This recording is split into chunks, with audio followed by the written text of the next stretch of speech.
जय शु दोस्तों। आज के पाठ में हम देखते हैं कि यूहन्ना बपतिस्ता को यीशु द्वारा बहुत प्रशंसा मिलती है। यीशु उन्हें युगों में पैदा हुए सभी पुरुषों में सबसे महान बताते हैं। इसके पीछे एक कारण है।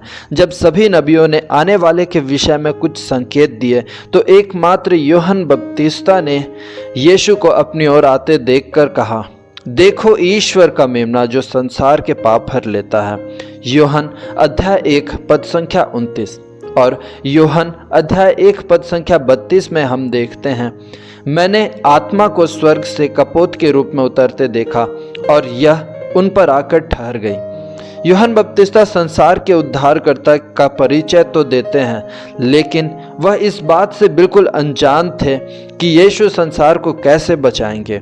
यूहन्ना बपतिस्ता ईश्वर के विषय में बताते हुए कहते हैं, पेड़ों पर कुल्हाड़ी लग चुका है, जो पेड़ अच्छा फल नहीं देता वह काट दिया जाएगा। हमें यीशु याद दिलाते हैं, स्वर्ग राज्य में जो सबसे छोटा है वह यूहन्ना से बड़ा है, क्योंकि वह जानता है कि स्वर्ग राज्य में जाने का पासपोर्ट हमें प्रभु यीशु के क्रूस मरण और प्रभु के शाश्वत प्रेम के कारण मिली है।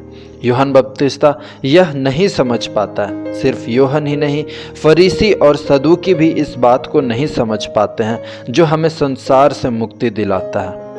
यीशु कहते हैं, यूहन्ना न तो पीता था और न खाता था और तुम कहते हो कि उसे अबदूत लगा है। मैंने खाया और पिया और तुम कहते हो यह पेटू और पियक्कड़ है और नाकेदारों और पापियों का मित्र है। युगों से अक्सर लोगों के बीच में गलतफहमी होती रही है। एक माँ के 2 बेटे थे। वह दोनों से बहुत प्यार करती थी, लेकिन बड़े बेटे को विशेष आशीर्वाद प्राप्त थे और वह प्रतिभाशाली था।